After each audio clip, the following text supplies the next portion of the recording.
अस्सलाम वालेकुम dear students आज हमारा लेक्चर नंबर 11 है। टॉपिक है आर्टिकल्स। प्रीवियस लेक्चर्स में हमने पार्ट्स ऑफ स्पीच को डिटेल से पढ़ा था। आज हम लोग आर्टिकल से रिलेटेड पढ़ेंगे।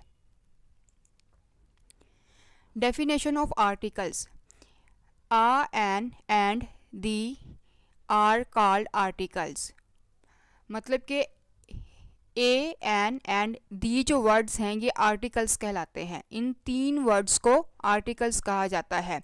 Articles are of two kinds. Articles की टू काइंड्स हैं, the indefinite article, the definite article. Indefinite article and definite article, इन दोनों को हम लोग एग्जाम्पल्स के साथ पढ़ेंगे।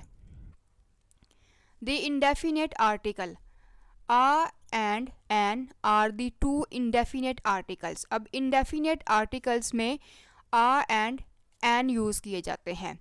आ is used before the word beginning with a consonant sound. अब कॉन्सोनेंट साउंड के साथ जो वर्ड स्टार्ट किए जाएं उनसे पहले ए लिखा जाता है, and an with the word beginning with a vowel sound. अब वोवल साउंड के साथ जो वर्ड स्टार्ट हो रहे हों उनसे पहले एन लगाया जाता है। The indefinite articles can be used only with the things that can be counted.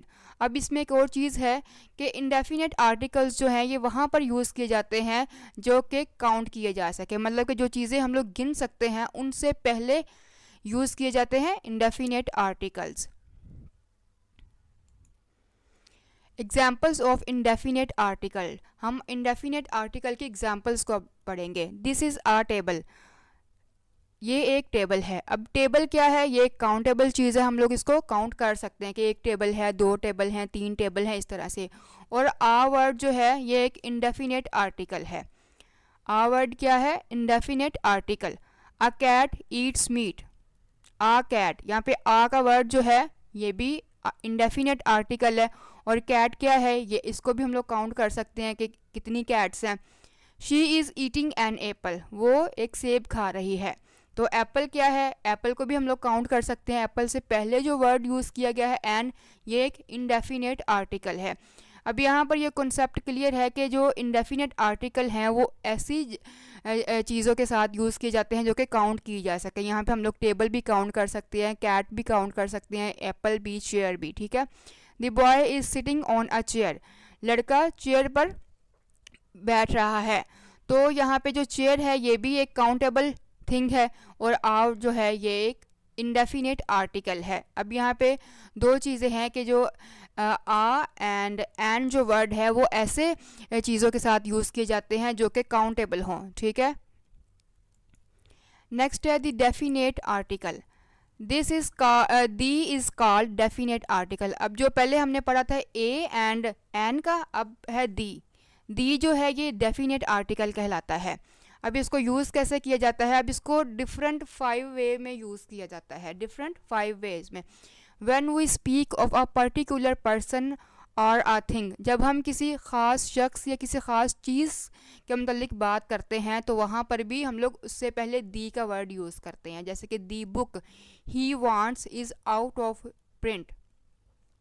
The book मतलब कि जो किताब है जो वो चाहता है वो प्रिंट से बाहर है, प्रिंट नहीं हो रही, मीन्स दैट अभी उसका प्रिंट नहीं है। तो यहाँ पे एक पर्टिकुलर बुक की बात की जा रही है तो उससे पहले जो वर्ड यूज़ किया गया है वो क्या है? दी। और दी क्या है?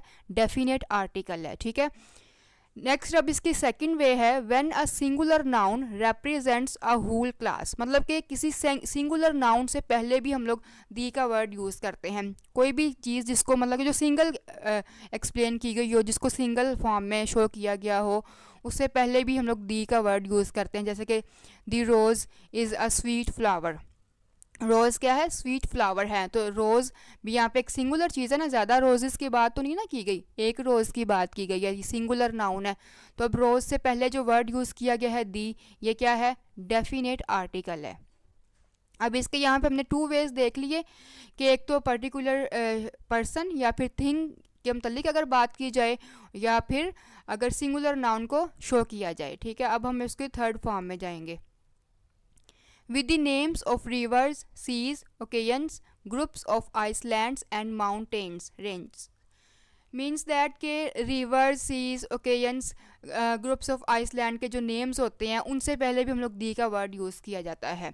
जैसे कि the Indus is the longest river in Pakistan. Indus जो है वो पाकिस्तान में एक लॉन्गेस्ट रिवर है, तो इंडस रिवर है तो इससे पहले भी दी का वर्ड यूज़ किया गया है। मीन्स दैट यहाँ पे ये शो होगी ना बात के रिवर, सीज, ओकेजन्स, मतलब कि जो भी किसी रिवर का नेम होगा, सीज का नेम होगा, ओकेजन का नेम होगा, तो उससे पहले हम लोग दी का वर्ड यूज़ करते हैं। तो दी क्या है? डेफिनेट आर्टिकल है। अब इसका नंबर 4 पे जो मेथड है, before the names of books and newspapers. अब बुक्स एंड न्यूज़पेपर्स के नाम से पहले भी हम लोग दी का वर्ड यूज़ करते हैं। जैसा कि the dawn is published from Karachi. Dawn जो है वो एक न्यूज़पेपर का नेम है। डॉन जो है वो कराची से पब्लिश होती है। तो अब यहाँ पे देखें ना, ये न्यूज़पेपर का नेम है, तो न्यूज़पेपर के नेम से पहले भी दी का वर्ड यूज़ किया गया। इस तरह से कोई इंपॉर्टेंट बुक हो उससे पहले अगर दी का लगा दिया जाए तो वो भी डेफिनेट आर्टिकल है। ये तो इसका 3rd एंड 4th वे हो गया था ना।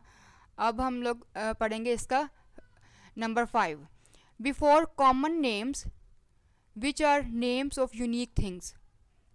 मतलब कि कॉमन नेम्स से पहले भी, जैसे जो कि बड़े ही मतलब कि यूनिक थिंग्स हो, उनसे पहले भी हम लोग दी का वर्ड यूज़ करते हैं। जैसे कि the moon shines in the sky.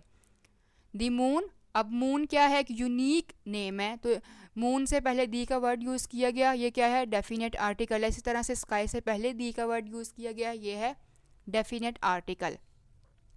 The moon shines in the sky, moon आसमान में चमकता है। तो इस तरह से दी का वर्ड जो है मून एंड स्काई से पहले यूज़ किया गया है कि ये एक यूनिक थिंग से पहले यूज़ किया गया है। तो ये क्या शो कर रहा है? डेफिनेट आर्टिकल को। तो ये हम थे 5 वेज थे डेफिनेट आर्टिकल्स के जिनसे पहले हम लोग दी का वर्ड यूज़ करते हैं। तो ये था स्टूडेंट्स हमारा आज का लेक्चर। आई होप आप लोगों को समझ में आ गया होगा आर्टिकल से रिलेटेड। अगर आपको कोई भी बात समझ में नहीं आती तो आप कमेंट्स में पूछ सकते हैं। Okay, thank you so much. अल्लाह हाफिज़।